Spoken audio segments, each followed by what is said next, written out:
Yan.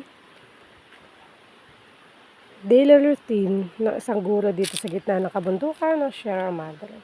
Yan, pag Sabado-Linggo usually, ito na lang ang libangan ng teacher ang maghalaman sa aming gulayan. So, at talong.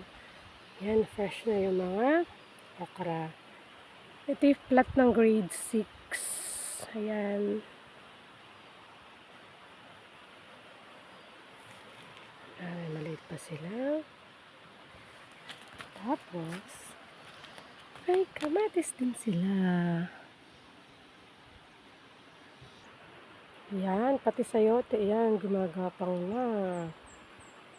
Sana mamunga kayo ng madami. Ang aking upo. Unti-unti na siyang lumalaki.